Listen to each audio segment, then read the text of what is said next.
The Eilabun massacre was committed by soldiers of Israel Defense Forces during Operation Hiram on 30 October 1948. A total of 14 men from the Palestinian Christian village of Eilabun were killed, 12 of them executed by the Israeli forces after the village had surrendered. The remaining villagers were expelled to Lebanon, living as refugees for some months before being allowed to return. The massacre at Eilabun is relatively well documented. It was one of the few Arab villages among hundreds depopulated during the 1948 Arab-Israeli War, to which most of the displaced were eventually able to return. The village elders, the Mukhtar and Maronite priests, subsequently gave written testimony of the events. The massacre was documented by the documentary film Sons of Eilabun by Hisham Zarek, a film based upon the events as told by the villagers. Overview. After a battle outside the village in which 6 Israeli soldiers were injured and 4 Israeli armored cars were destroyed,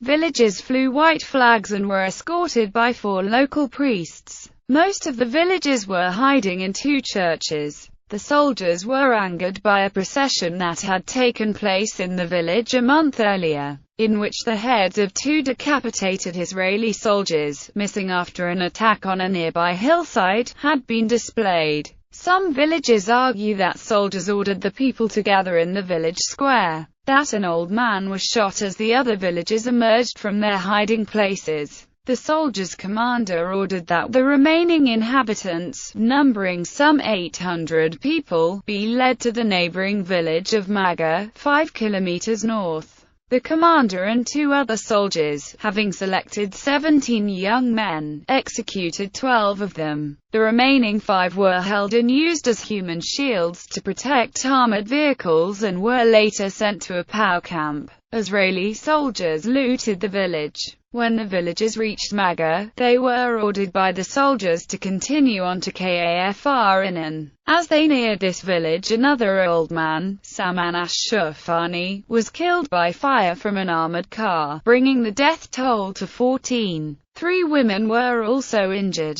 The inhabitants of Kafr Inan and Eilabun were expelled to Faradia, a nearby village. The Israeli soldiers gathered the people of Eilabun's Kafr Inan and Faradia, and robbed the villagers of some £500. The women were stripped of their jewelry. After spending the night in Faradia, the next morning the Israeli soldiers separated the women, children and elderly from the men. Some 42 youngsters from these 3 villages were sent to a detention camp. The women, children and the old of the 3 villages were then marched to Meron's, where they spent 3 nights without any food or water. At Meron's, the Israeli soldiers put everyone in 2 cattle trucks, and took them to Armak. Kafr Inan and Faradia were later razed to the ground by the Israeli army. About 52 villagers were left in Eilabun, mainly the elderly and children. The village priests complained bitterly about the expulsion of the villagers and demanded their return. Following a United Nations investigation and pressure from the Vatican, the villagers eventually managed to secure their return within 6 months.